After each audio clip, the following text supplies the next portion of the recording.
दरिया रावी में बहुत शदीद किस्म का जो है इस वक्त सैलाब आया हुआ है। और इधर कद्दू भी इन्हीं के बैग कराए हुए हैं। पेठा कद्दू इमदाद साहब है, पेठा कद्दू है।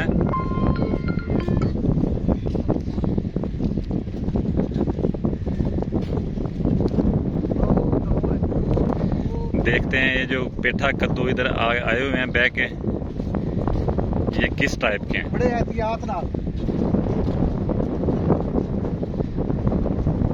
उस्ताद जी पेठा कद्दू फड़दे आप इन्हें विच रुड़ जाए जे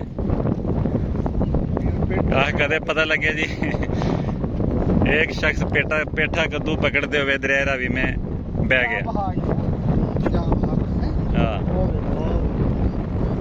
हाँ लिया के विखाओ जी इधर भट्ट साहब।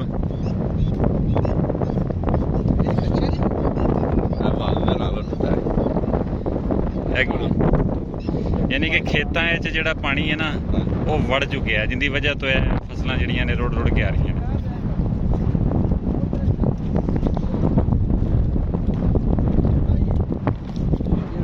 ये जी ये जो सैलाब का रेला आया हुआ है दरिया रावी में, इसमें जो ये सब्जियां वगैरह हैं ये बैग गई हुई हैं। ये पेठा कद्दू है गालमन।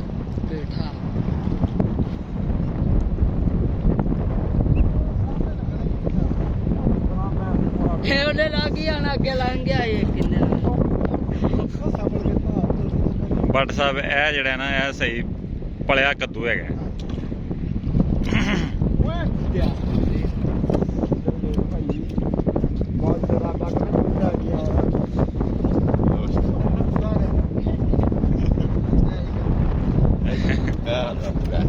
यह हलवा कद्दू है।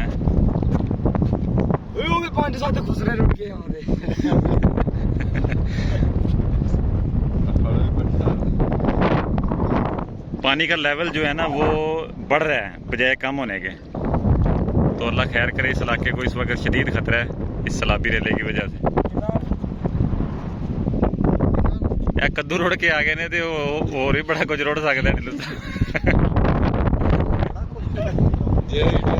रुड़ के आ गए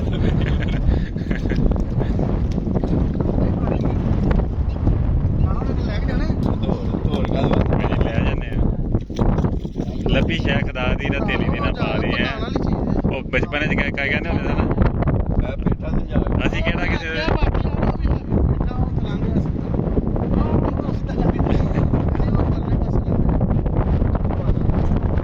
राय साहब ये एनू भी पड़ी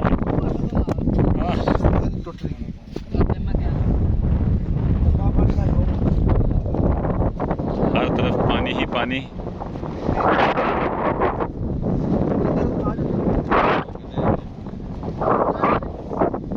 छत रुड़ गई।